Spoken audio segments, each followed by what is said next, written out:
It's your favorite coach's favorite coach, and today's video, this is a topic I've been wanting to talk about for a long time. I've been putting it off, but with the draft happening last night, what better day than today to talk about Zion Williamson. There's tons of videos online about Zion and his potential as an NBA star. A lot of hype videos, a lot of great highlights of him you can find. This video is going to be a little different. I'm going to analyze the worst case scenario for Zion Williamson.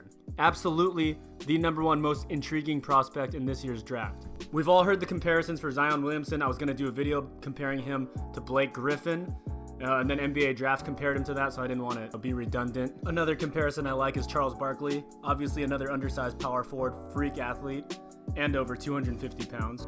The other player is Sean Kemp, who certainly has some similarities to Zion. But there is no prototypical player that I can think of in the NBA right now who I could compare to Zion other than Blake Griffin.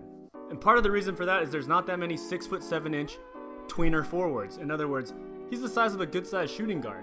He's 285 pounds, but he's a power forward, and he's not a shooter. This definitely raises some red flags to me.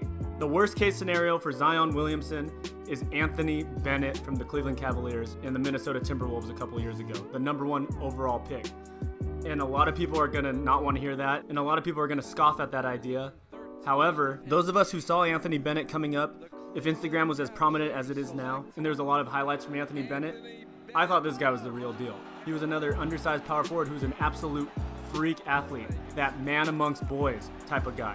Watching him at UNLV, I thought he was going to be the real deal. I thought that just like Zion, he would carve out a position and a niche for himself in the NBA just off of pure talent. The major question for him and the obvious problem for him was he just seemed a step behind mentally. Like the game was moving too fast for him. He couldn't find a rhythm, and also he didn't really have a position. And that's not a problem as much in today's NBA. And you need only look at the 76ers to figure that out. These guys are going against the grain as far as super teams are concerned. Their best player cannot shoot. I know they got bounced in the second round. However, they put up a huge fight against the reigning NBA champions, the Toronto Raptors. Arguably the best team in the world right now. And it took a miracle shot from Finals MVP Kawhi Leonard to finish them.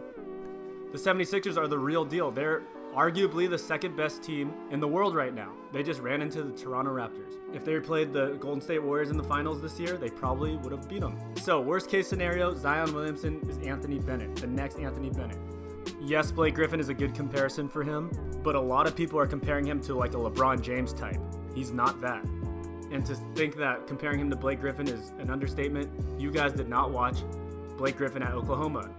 Again, he was a freak, a Skywalker. Too strong, too powerful for the college game, dunking over everybody. However, Blake Griffin's like 6'10", 6'9", a humongous difference. He's also 240 pounds. Zion Williamson is 285 pounds, over-muscled, and there are absolutely some injury concerns for him. If he gets injured and can't work out, he has the body to put on, he can get to 320 pounds in a month easily. And that's scary. You saw the weight issues with Draymond Green this year.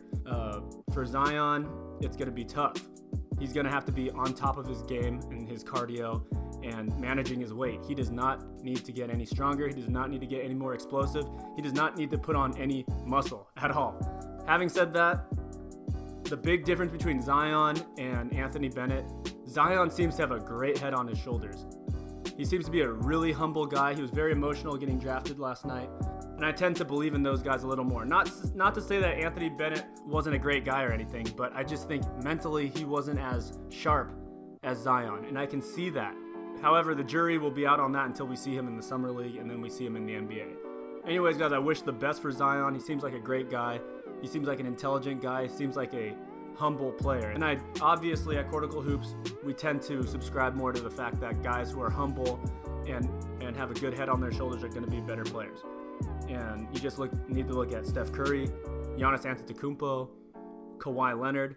There's a different level of focus when the ego is not as pronounced.